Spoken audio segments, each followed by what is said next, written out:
Tonight, we tell the haunting story of Naledi Lethoba, a vibrant 21-year-old student who fell victim to a monstrous betrayal. She trusted him, she loved him, but jealousy, obsession, and something even darker turned love into a weapon.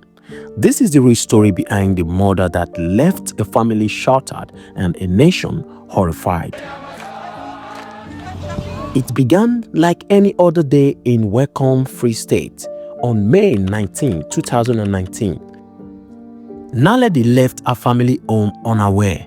It would be her last. Her family grew anxious when she didn't return. Days later, the unimaginable happened. Her burnt, mutilated body was discovered in an open field in daybreak. The horror didn't end there. Her chest was slashed, her heart was missing, her face had been burned beyond recognition. Behind this gentle smile was a life of dreams, dreams that ended in fire and blood. What could drive someone to such savagery? That question still haunts Naledi's family. But the community has theories, disturbing one at that. Many believe her murder wasn't just out of rage. They believe it was intentional. Intentional? Oh yes, intentional. And premeditated, possibly ritualistic. Naledi's body had been desecrated in ways eerily similar to known occult practices in Southern Africa. Her breast and heart were allegedly cut out. Why? Was it a message? Was it revenge? Or worse, was it an offering? This I don't really know, because I can't actually place my head to what reason that made this young boy to carry out this evil intention. Obed Lesosho, her boyfriend, please pardon me for the name pronunciation, reportedly suspected she was cheating. He had become increasingly possessive, checking her phone, questioning her every move. Friends say Naledi had confided in them she was trying to leave the relationship. Someone say she told Obed it was over. That was when the mask slipped. Off to school. Spoke to her a lot. She said I had bought her a pen yesterday, and she thanked me a lot for it. Thanked me also for helping her in her homework. Very excited to go to school this morning. She was still trying to get us some information. Investigations are still at the sensitive stage. He told her to meet him, pretending to reconcile. Instead, he took her to a secluded spot and ended her life.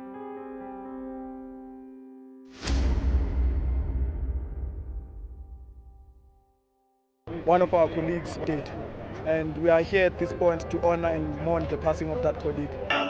The violence, the mutilation, the fire, they all suggest he didn't just want her dead. He wanted her destroyed. It was his own guilt that betrayed him. 10 days after the murder, Obed confessed to his father, who immediately took him to the police. The confession was chilling. He described every stab wound, every cut, every scream. Police recovered evidence linking him directly to the crime, including a bloodied knife and traces of Naledi's DNA in his car. His confession shocked even seasoned investigators.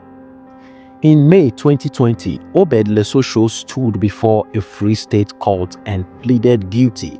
He showed no emotion, no remorse. The court heard how he lured Naledi out, how he mutilated her, how he tried to erase the evidence in fire.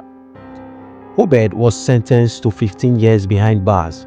The room fell silent. Many felt the sentence was far too light, a slap on the wrist for a crime so brutal.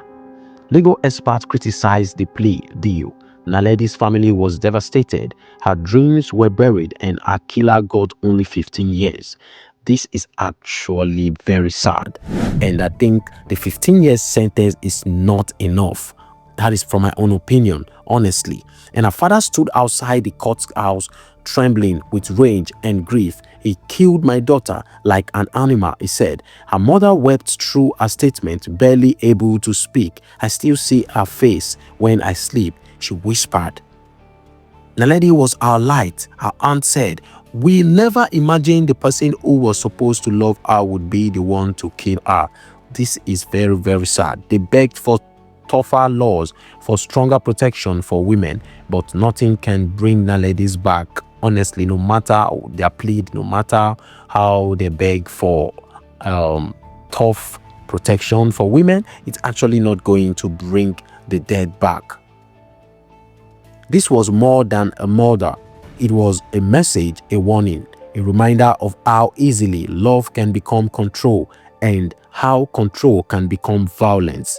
Naledi's name has become a symbol in the fight against gender-based violence in South Africa. She wanted to be a nurse. She wanted to save lives. In the end, we couldn't save hers. So they took us to the mortuary. When they opened that fridge, we couldn't identify her face. It was burned. Her body